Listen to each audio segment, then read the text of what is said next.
कभी कभी तारीख एक ऐसे इंसान को जन्म देती है जिसकी आवाज उसके मरने के बाद भी जिंदा रहती है, मगर खुद वो इंसान अपनी ही जिंदगी के शोर में कहाँ खो जाता है। कुंदन लाल सावेगल एक ऐसी ही आवाज थी जिसे सुनकर हिंदुस्तान के करोड़ों लोगों को लगता था कि शायद दर्द की भी कोई आवाज होती है, तन्हाई का भी कोई साज होता है, और मोहब्बत अगर टूट जाए तो वो सहगल की आवाज में बोलती है। मगर इस आसमानी आवाज के पीछे एक ऐसी दास्तान भी थी जो इंतहाई अलमनाक थी। एक तरफ वो शख्स था जिसे लोग हिंदुस्तानी मौसीकी का पहला अजीम फिल्मी गुलकार मानते थे, दूसरी तरफ वही शख्स आहिस्ता आहिस्ता शराब का गुलाम बनता जा रहा था। और सबसे बड़ा अलमिया ये था कि सहगल को खुद यकीन हो गया था कि उसकी आवाज की असल ताकत शराब के बगैर बाहर ही नहीं आती। ये यकीन आखिरकार उसके लिए सिर्फ एक आदत नहीं रहा, एक तैद बन गया। सहगल की जिंदगी का आगाज किसी फिल्मी सितारे की तरह नहीं हुआ था। जैमून में पैदा होने वाला ये नौजवान ना किसी बड़े मौसीकी घराने से ताल्लुक रखता था, ना उसने बाकायदा क्लासिकी मौसीकी की तवील तरबियत हासिल की थी। उसकी आवाज में कुदरती गहराई थी, वो आवाज जिसमें एक अजीब सी उदासी, गर्मी और इंसानी कमजोरी महसूस होती थी। बाद में हिंदुस्तानी फिल्मी मौसीकी की शनाख्त बन गई। नौजवान सहगल ने मुख्तलिफ काम किए, रेलवे में क्लर्क भी रहा, टाइपराइटर बेचा और जिंदगी के आम मसाइल से गुजरता रहा। मगर किस्मत ने उसके लिए एक और रास्ता लिख रखा था। 1930 की दहाई में जब हिंदुस्तानी सिनेमा अभी अपने इब्तदाई दौर से गुजर रहा था, थिएटर्स फिल्मी दुनिया का एक अहम मरकज बन चुका था। यही सहगल की आवाज को वो प्लेटफॉर्म मिला जिसने उसे घर घर पहुंचा दिया। और फिर वो दिन आया जब सहगल सिर्फ एक गुलकार नहीं रहा, वो हिंदुस्तान की आवाज बन गया। उसकी आवाज में क्लासिकी मौसीकी की शान भी थी और आम आदमी के दिल की जुबान भी। वो मुश्किल राग को उस अंदाज में गा सकता था कि आम सामे भी उसे महसूस करे। यही उसका कमाल था। वो मौसीकी के पंडितों और आम लोगों के दरमियान एक पुल बन गया। 1930 की दहाई में सहगल का नाम किसी जादू से कम नहीं था। उस जमाने में गाने सिर्फ तफरीह नहीं थे, लोग गानों में अपनी जिंदगी ढूंढते थे। सहगल जब गाता तो यूं महसूस होता जैसे कोई शख्स सामने बैठकर अपनी पूरी जिंदगी का दुख बयान कर रहा हो। उसके गीतों में बनावट कम और एहसास ज्यादा था। शायद यही वजह थी कि उसकी आवाज ने एक पूरी नस्लों को मुतासिर किया। बाद में आने वाले अजीम गुलकारों ने भी उससे कुछ न कुछ सीखा। लेकिन सहगल की शोहरत जितनी बढ़ती गई, उसके अंदर एक अजीब तन्हाई भी बढ़ती गई। लोग उसे चाहते थे, उसकी आवाज पर मरते थे, उसके गाने सुनते थे, मगर शायद सहगल खुद अपने अंदर के उस शख्स से दूर होता जा रहा था जो शोहरत से पहले कहीं मौजूद था। और इसी दौरान उसकी जिंदगी में एक और चीज दाखिल हो चुकी थी, शराब। सहगल की शराब नोशी के बारे में सबसे मशहूर रवायत ये है कि उसे यकीन हो गया था कि शराब पीने के बाद उसकी आवाज में वो गहराई पैदा होती है जो आम हालत में नहीं आती। वो उसे कभी मजाक, कभी इशारे और कभी संजीदगी से अपनी काली मिर्च कहता था, यानी ऐसी चीज जो आवाज में जायका पैदा करती है। मसला ये था कि ये ख्याल आहिस्ता आहिस्ता उसके जहन में एक वहम बन गया। अगर रिकॉर्डिंग होनी है तो शराब चाहिए, अगर मुश्किल गाना गाना है तो शराब चाहिए, अगर आवाज में दर्द लाना है तो शराब चाहिए। और फिर एक वक्त ऐसा आया जब सवाल ये नहीं रहा कि सहगल शराब क्यों पीता है। असल सवाल ये बन गया, क्या सहगल शराब के बगैर गा भी सकता है? सोचिए, एक रिकॉर्डिंग स्टूडियो है, माइक सामने लगा है, मूसीकार खामोश बैठे हैं, टेक्नीशियन मुंतजिर है और सबकी नजरें एक ही शख्स पर है, सहगल। उस वक्त तक वो सिर्फ एक गलोकार नहीं रहा था, उससे तवक्को की जाती थी कि जो भी गाएगा वो यादगार बन जाएगा।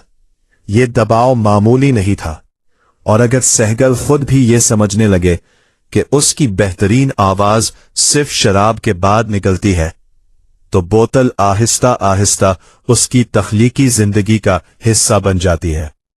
कुछ रिकॉर्डिंग्स के बारे में मशहूर है कि सहगल पहले शराब पीता, फिर गाता, और जब उसे महसूस होता कि अभी वो अपनी मतलूबा कैफियत में नहीं पहुंचा तो मजीद पीता। यहां से एक खतरनाक चक्कर शुरू हुआ। हट, शराब, बेहतर महसूस होना, शानदार गाना, यकीन मजबूत होना, अगली बार मजीद शराब। हर कामयाब गाना इस गलत यकीन को मजीद मजबूत करता गया। फिर सहगल ने देवदास फिल्म में काम किया।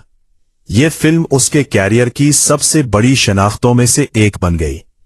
देवदास एक ऐसा किरदार था जो मोहब्बत में शिकस्त खाकर शराब का सहारा लेता है। वो अंदर से टूटता जाता है, वो अपने दर्द से भागने के लिए नशे में पनाह लेता है।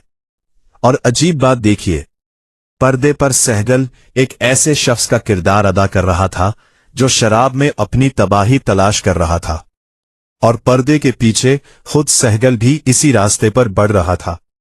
ये जिंदगी का ऐसा अलमिया था जिसे शायद किसी फिल्मी मुसन्निफ ने भी इस शिद्दत से ना लिखा होता। वो देवदास बनकर लोगों को रुलाता था।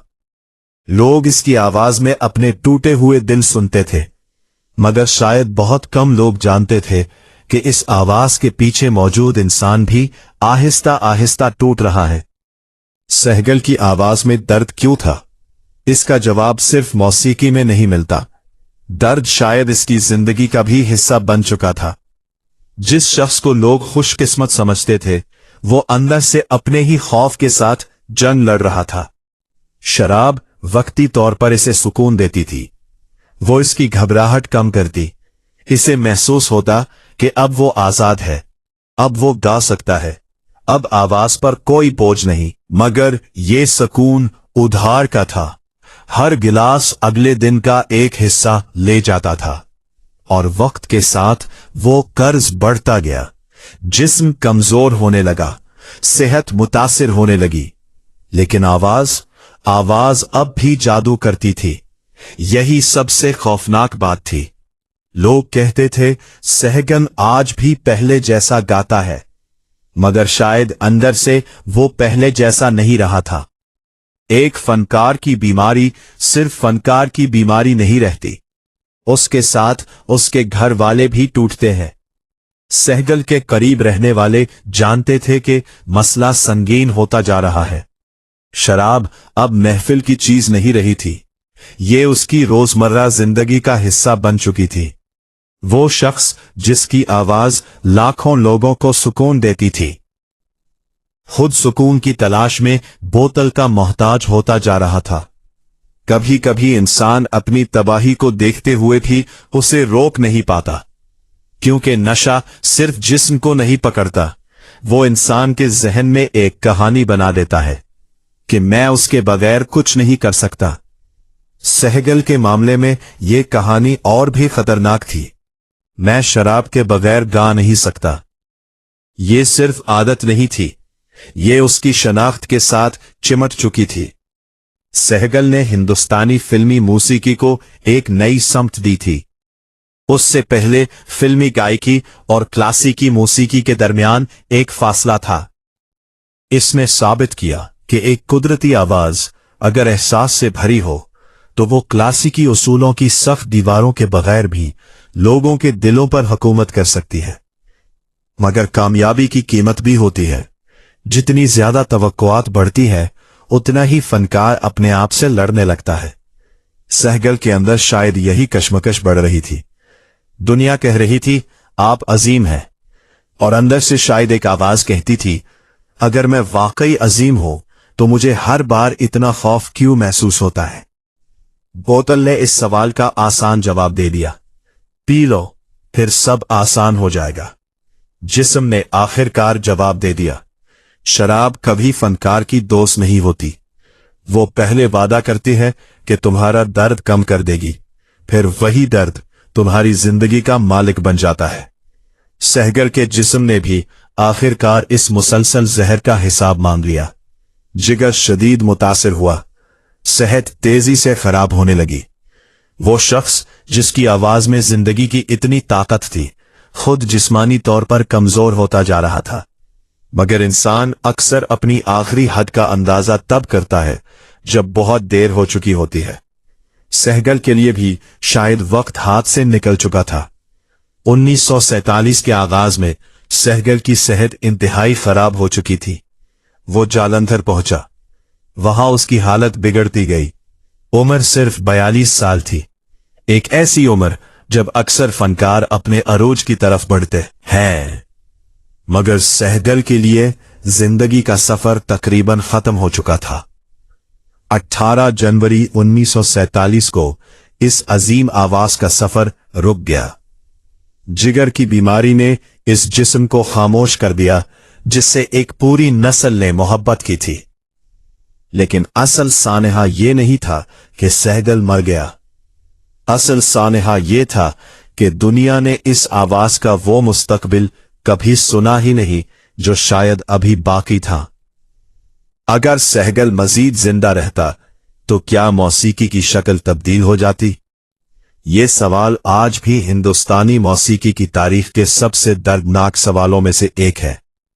वो जमाना जब रिकॉर्डिंग टेक्नोलॉजी तेजी से बेहतर हो रही थी, फिल्मी मौसीकी एक नए दौर में दाखिल हो रही थी, माइक्रोफोन बेहतर हो रहे थे, रिकॉर्डिंग के तरीके बदल रहे थे, और ऐन उसी वक्त वो आवाज खामोश हो गई जिसमें माइक्रोफोन को अपनी शख्सियत का हिस्सा बना दिया था।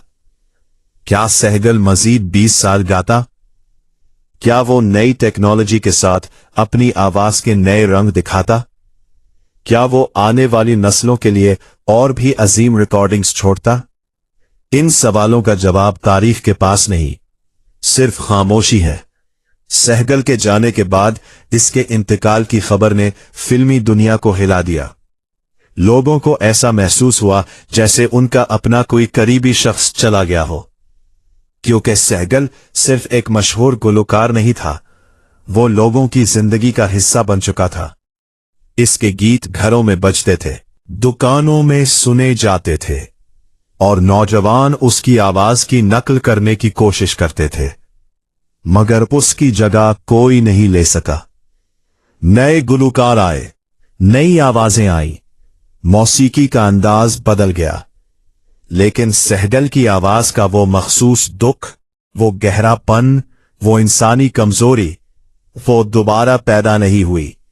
लता और किशोर कुमार और आने वाली नस्लों के बड़े गुलकारों ने सहगल के असर को तस्लीम किया।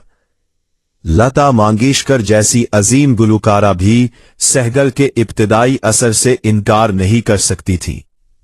किशोर कुमार भी सहगल के मदाहों में शुमार होते थे और अपनी इब्तिदाई गायकी में इसके असर को महसूस करते थे। लेकिन सहगल की असल मीरास सिर्फ ये नहीं कि दूसरे गुलकारों ने उसकी नकल की, इसकी असल मीरास ये थी कि उसने हिंदुस्तानी फिल्मी गायकी को ये सबक दिया कि आवाज सिर्फ सुर का नाम नहीं, आवाज एहसास का नाम भी है। वो कभी कभी सुर से ज्यादा टूटा हुआ महसूस होता था, मगर शायद इसी टूटने ने उसकी आवाज को इंसानी बना दिया। सहगल की दास्तान को सिर्फ शराब नोशी की कहानी समझना भी नाइंसाफी होगी। वो एक अजीम फनकार था, एक गैर मामूली कुदरती सलाहियत का मालिक, एक ऐसा गुलकार जिसने अपने दौर की मौसीकी को बदल दिया। मगर इसी के साथ वो एक इंसान भी था, एक ऐसा इंसान जिसे अपनी कमजोरियों, खौफ और अंदरूनी बेचैनी से लड़ना पड़ा, और उस जंग में शराब उसकी सबसे खतरनाक साथी बन गई। सबसे बड़ा अलमिया ये था कि उसे शायद ये यकीन हो गया था कि जिस चीज से उसकी तबाही हो रही है वही चीज उसके फन को जिंदा रखे हुए है। यही वो धोखा था जिसने एक अजीम जिंदगी को मुख्तसर कर दिया। आखिरी गीत। जरा तसव्वुर कीजिए, एक खामोश कमरा है, ग्रामोफोन पर सहगल की आवाज चल रही है।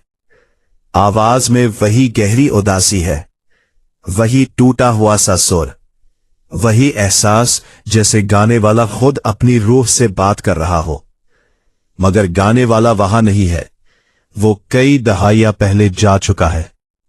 सिर्फ आवाज रह गई है, और यही शायद सहगल की जिंदगी का सबसे अजीब तजाद है।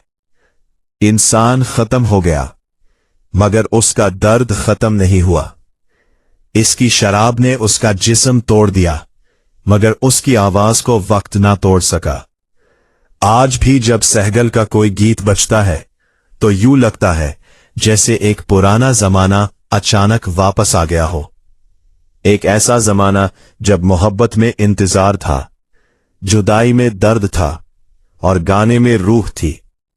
सहगल ने शायद अपनी जिंदगी को बचाने के लिए वो चीज कभी नहीं ढूंढी जो बोतल से बाहर थी, मगर उसने दुनिया को एक ऐसी आवाज दे दी जो आज भी जिंदा है।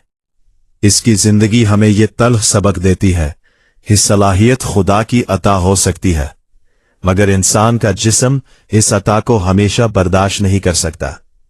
और फनकार अगर अपनी कमजोरी को अपनी तख्लीकी जरूरत समझ ले तो कभी कभी वही चीज जो उसे बुलंदी और नूर देती है उसका नुकसान भी बन जाती है, तक पहुंचाती है, इसे खामोशी की तरफ भी ले जा सकती है। सहगल चले गए सिर्फ 42 बरस की उम्र में, मगर उनकी आवाज आज भी कहीं दूर से आती महसूस होती है, जैसे कोई शख्स वक्त की धुंध में खड़ा होकर आहिस्ता से कह रहा हो, मैं चला गया हूं मगर मेरा गीत अभी बाकी है। और शायद यही सहगल का सबसे बड़ा इंतकाम था मौत के खिलाफ। इसने जिंदगी हार दी मगर आवाज जीत गई। वो खुद खामोश हो गया मगर उसकी मौसीकी आज भी बोलती है। और जब तक हिंदुस्तानी मौसीकी में दर्द, मोहब्बत और अदासी जिंदा रहेंगे, के.एल. सहगल की आवाज भी जिंदा रहेगी। सहगल ने अपनी जिंदगी में कई गाने गाए जो बहुत मकबूल हुए। यहां चंद शाहकार गानों के बोल पेश किए जा रहे हैं जो आज भी सहगल के परिस्तार गाते हैं। जब दिल ही टूट गया हम जी के क्या करेंगे, गम दिए मुस्तकिल कितना नाजुक है दिल, बाबिल मोरा नैहर छोटो ही जाए, पिया बन नहीं आवत चैन दो नीना मुतवाले, सो जा राजकुमारी सो जा। अगर आपको ये कहानी पसंद आए तो वीडियो को लाइक कीजिए, शेयर कीजिए और चैनल को सब्सक्राइब करना ना भूलिए। अगली वीडियो में मजीद हिकायात और उनके पोशीदा राज लेकर हाजिर होंगे।